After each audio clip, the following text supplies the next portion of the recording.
Okay, my name is Chief Magistrate Jeshin Vidal. We're currently at court for what appears to be a walk-in. Prosecution, please tell me if the arresting officer is present and state your name. Yep, Liam Boyd, I'm the arresting officer. I am present. Okay, defense, please state the name of the defendant and the lawyer representing them. Lawyer Remember to speak. represented is Magnus McMahon Bell. My name is Roger Pebble. Okay, perfect. All right, Mr. Pebble, we're now going to let the prosecution go first. They're going to explain what you did, what they saw you do, what proof they have of you doing it, and you'll be able to poke some holes in that. Prosecution, please tell me the charges that Mr. Pebble is facing. Mr. Bell will be facing armed robbery, evasion, and kidnapping. Basically, so what we've done is we've rocked up to a store robbery at Strawberry 7-Eleven, seen him and another individual inside the store. He is armed with a firearm. Then once we allow them to leave the store, he jumps in a purple Porsche. Then we engage in a pursuit with that vehicle. And then his vehicle breaks down near Legion Square, Chihuahua Hot Dogs. He then engages in a foot pursuit where he is then tackled and cuffed. Defense, do you have any objection to the statement of the arresting officer? And what evidence was there? No objection to their description, but So the next question is, prosecution, what evidence do you have? Is it just the arresting officer's testimony, or? Well, there was, the officer next to me, he was attached to the pursuit. Mhm. Was the vehicle that he fled in registered to him? I actually didn't check that. Roger. Okay, so we have two officers, one of which has given testimony stating that your client was in a robbery, entered a vehicle, and that they pursued him. I'll now ask them one final question. Officers, did you lose sight of the vehicle or the suspect at any time, or was it basically walk up, saw him commit a crime, followed him until you finally caught him with no loss of sight? Affirm, negative. There was no loss of sight during the entire pursuit from start to Okay, finish. if the prosecution is comfortable with their eyewitness testimony, we can go ahead and move on to the defense. Prosecution, are you happy? Yep. Okay, defense, please make your case.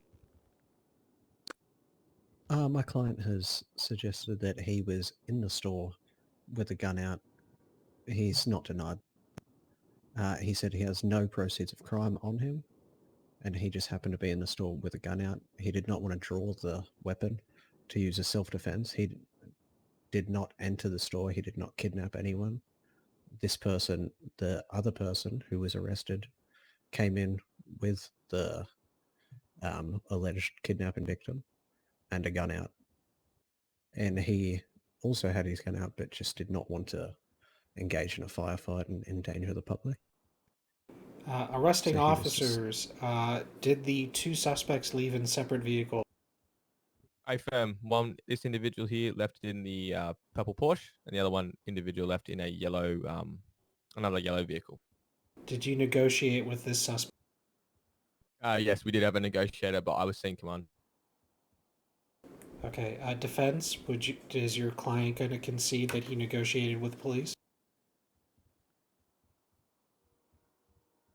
Your Honor, I didn't say anything. It was the other guy that was saying everything. He was the one communicating with the police. I was merely standing there. I was Is honestly the quite scared for my life. negotiator in the gallery at this time? Negative. Okay. So the charges are armed robbery, evasion, and kidnapping. Did you recover the kidnapped victim? I believe that was the store clerk. So they stayed in the store at Okay. the time. So yes. Is Mr. Pebble licensed to carry a firearm? He has his firearms license, but not a concealed carry. Okay. Mr. Pebble, why did you have your firearm on you at the time that you were in the store?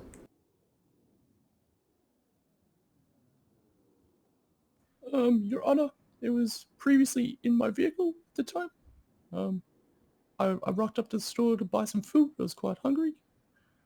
old mate says, come with me, come inside the store, get a gun, or I'll fucking shoot you. So I had no choice.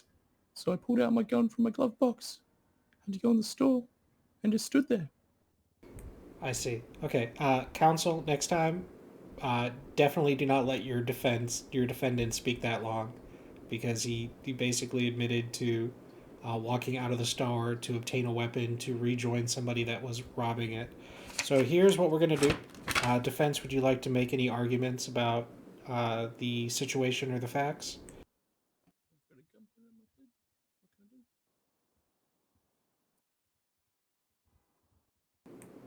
Give you about 30 seconds. No.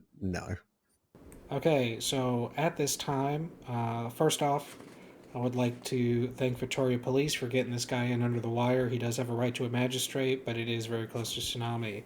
That being said, was he involved in kidnapping? Based on Victoria Police's evidence and the suspect's explanation of what happened, which is uncontested, he does not appear to have been involved in a kidnapping. Was he involved in armed robbery? By the suspect's own statement, he was ordered to participate, left the building, brought a gun, came back, and then did not use that gun to defend himself, and did then flee police, which is the definition of participating in an armed robbery. You do not have to have the proceeds of crime to be guilty of being an accomplice in a crime. Because we do not have accomplice charges, you are simply guilty of the primary charge, in this case, armed robbery. Because the defendant did not offer a reason for evading police, even though he was a quote-unquote compelled participant in the armed robbery, he will also be found guilty of evasion. So to reiterate, guilty of armed robbery by way of accomplice, guilty of evasion, no reason provided for taking the act, not guilty of kidnapping. Does the defense have any concerns about this ruling? Oh, that's good. My client is happy with the ruling. Prosecution, do you have any concerns about this ruling? No, Your Honor. Bailiff, please charge him with armed robbery, minimum fine, evasion, maximum fine, and he is hereby sentenced to 50 weeks in His Majesty's Remand Center. End of case.